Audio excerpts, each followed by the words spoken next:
offensively, you guys played pretty well, but just as a team, it seems like there's a little bit of dissatisfaction with the way you guys played. I feel like the way we feel about last week, we're not satisfied, but we are happy with a win, and so we're just gonna take it one game at a time, like I said, and just keep getting better.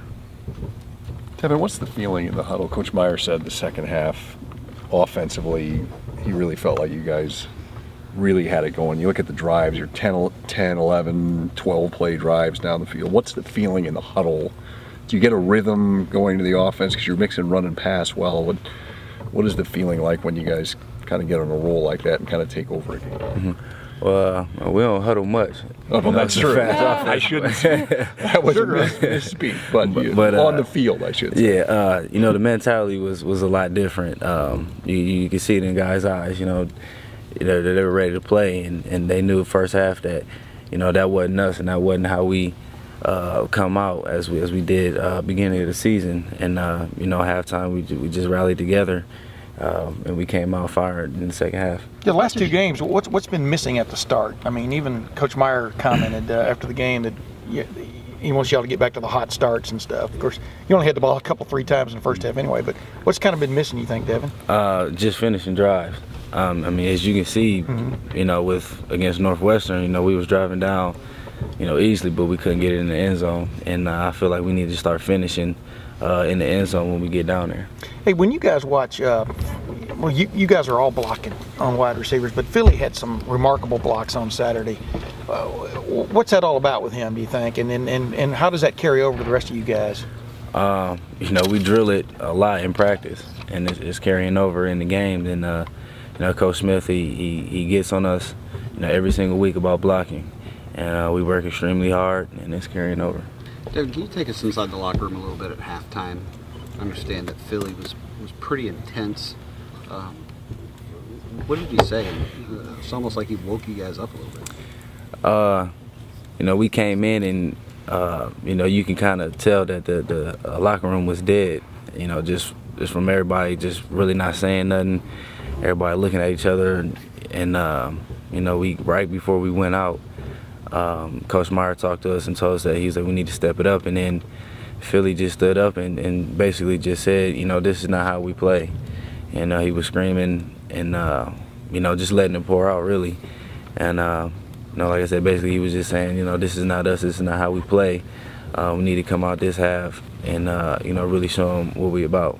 For a guy like that to say that, but then to go out and play the way he did, particularly the way he blocked in the second half, does that sort of send a message to the rest of the team? Receivers aren't exactly known. You guys are a little bit of divas. You guys want the ball, but he went out there and did some blue collar work and blocked. Does that sort of set a tone and an example for the second half of a game?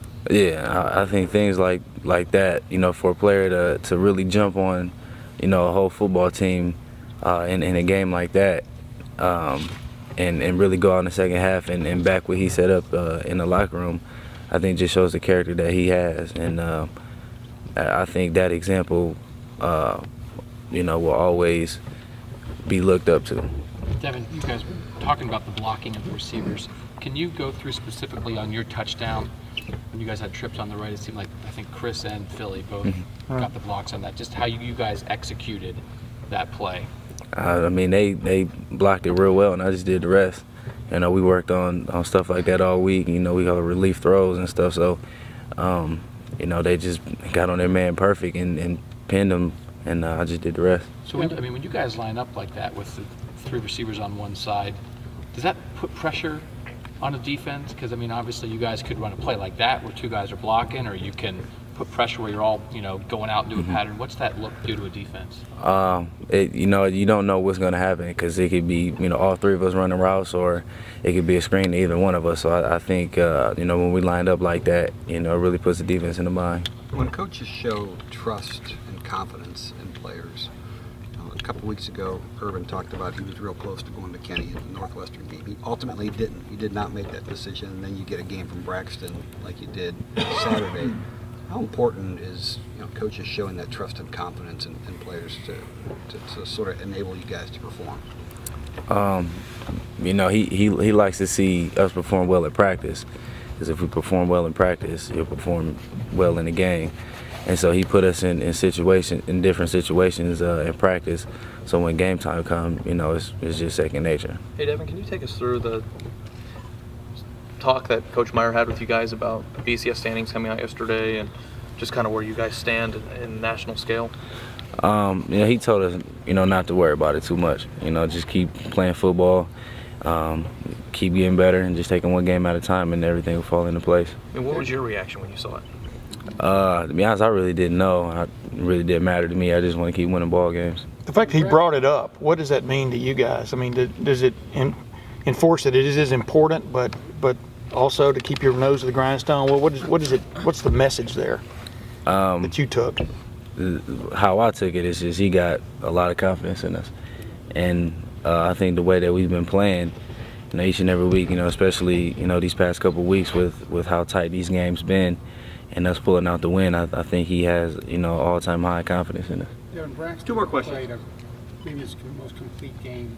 Tom Herman said after the game that he had a talk with him, said, get back to having the joy of the game. There's so much pressure on you playing quarterback at Ohio State. Did you sense any change in Braxton, or any you know, that feeling that he was playing for fun? Yeah, you could tell it was a lot different, especially from watching him play against Northwestern.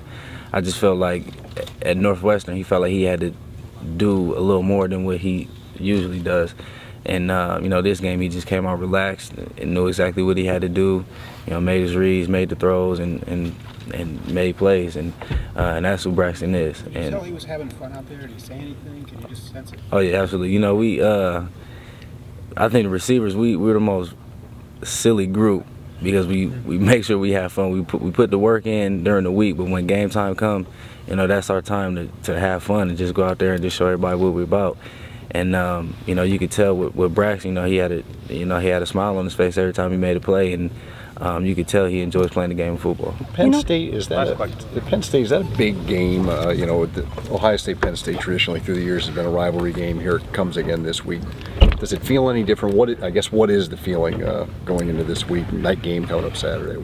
I think playing here at Ohio State, it's always a big game every Saturday, and you know, we make it that way just because of how hard we play and we keep winning. And you know, this is going to be a good game. You know, Penn State has some great football players. They're well coached, and so I feel like Saturday's going to be a pretty good shootout. Thanks.